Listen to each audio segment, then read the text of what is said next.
కేటు న్యూస్కి స్వాగతం. రోజురోజుకి జనాభా పెరుగుతున్న కొద్దీ ప్రయాణ సౌకర్యాలకు వాహనాల సంఖ్య కూడా పెరుగుతుంది. అయితే ప్రయాణాల్లో తమ నిర్లక్ష్యంతో ప్రాణాల మీదకి తెచ్చుకుంటున్నారు. ప్రయాణాల్లో చిన్న చిన్న తప్పిదాలతో పెద్ద ప్రమాదాలని తెచ్చుకుంటున్నారు. ముఖ్యంగా సెల్ ఫోన్ డ్రైవింగ్తో అనేక ప్రమాదాలు జరుగుతున్నాయి.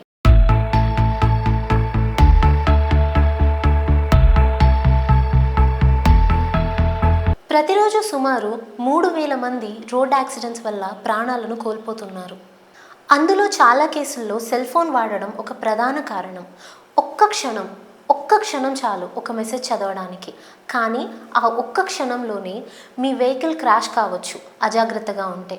మన ఫోన్లో వచ్చే నోటిఫికేషన్స్, కాల్స్, మెసేజెస్ ఇవి ఎప్పుడూ వస్తూనే ఉంటాయి, ఆగేవి కావు.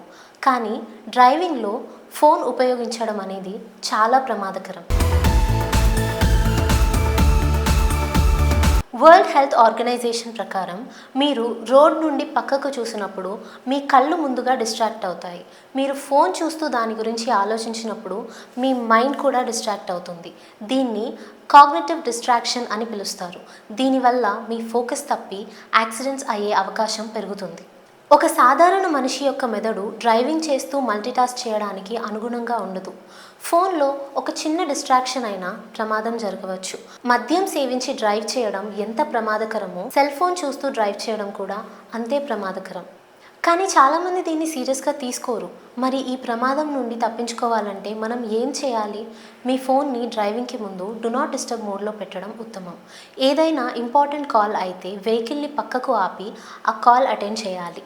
మీరు ఒక ఉదాహరణ అవ్వాలి తప్ప బాధితులు కాకూడదు. మీరు ఫోన్ చూడకుండా డ్రైవ్ చేయడం వలన ఇతరులను కూడా మంచి మార్గంలో నడిపించిన వారు అవుతారు. ఎలాంటి మెసేజ్ అయినా, కాల్ అయినా, నోటిఫికేషన్ అయినా జీవితం కంటే విలువైనది మాత్రం కాదు అని గుర్తుంచుకోవాలి. చూస్తూనే ఉండండి కేటు న్యూస్. సైనింగ్ ఆఫ్ బిందు.